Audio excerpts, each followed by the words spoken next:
বন্ধু বান্ধৱীসকল স্বাগতম জনাইছোঁ জব এডুকেশ্যন ইউটিউব চেনেল 2 যোগলৈ। চ' বন্ধু বান্ধৱীসকল, আসাম পুলিচৰ ৰিটেন এক্সামিনেশ্যন 23 মাৰ্চ 2025 তাৰিখে অনুষ্ঠিত হোৱাৰ কথা আছিল। সেই এক্সামটো পষ্টপন কৰা হৈছে, তাৰ নটিফিকেশ্যন আহিছে।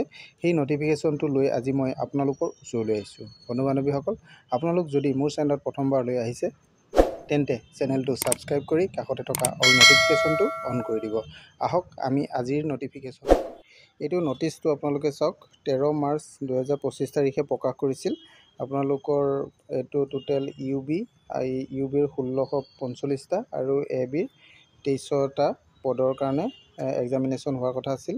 আৰু আছে তেনেকৈ আপোনাৰ 114টা পদ, 159টা পদ, এইখিনি পদৰ কাৰণে এক্সামিনেশ্যনটো আপোনালোকৰ নটিফিকেশ্যনত শ্ব' কৰিছিল। এইটো 23 মাৰ্চ 2025 আৰু এডমিটটো আপোনালোকে 17 মাৰ্চৰ পৰা আপোনালোকে ডাউনলোড কৰিব পাৰিলেহেঁতেন, কিন্তু এতিয়া এইটোৰ এক্সামটো পষ্টপন কৰা হৈছে। এই নটিচটো আপোনালোকক মই দেখাম, আপোনালোকে ভিডিঅ'টো শেষলৈকে চাই থাকক। এইটো 16 মাৰ্চৰ দিনা প্ৰকাশিত নটিফিকেশ্যন, আপোনালোকে নিশ্চয় দেখা পাইছে। 16 মাৰ্চৰ দিনা প্ৰকাশ কৰা হৈছে।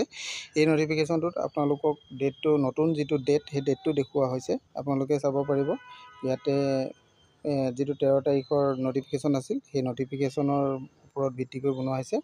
23 মাৰ্চত এক্সামটো হোৱাৰ কথা আছিল।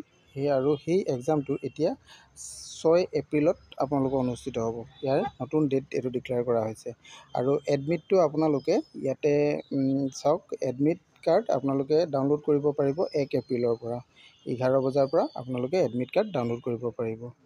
আজিৰ ভিডিঅ'টো ইমানেই আছিলে।